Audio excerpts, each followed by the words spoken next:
सुनना चाहती हूँ। परिंदा बोला, ठीक है, अगर तुम वादा करो कि मुझे नहीं खाओगी, तो मैं तुम्हें खूबसूरत गाना सुनाऊंगा। बिल्ली ने सर हिलाया।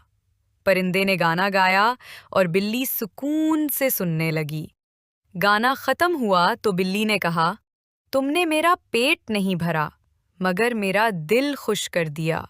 उस दिन के बाद बिल्ली रोज परिंदे से गाना सुनती और दोनों दोस्त बन गए।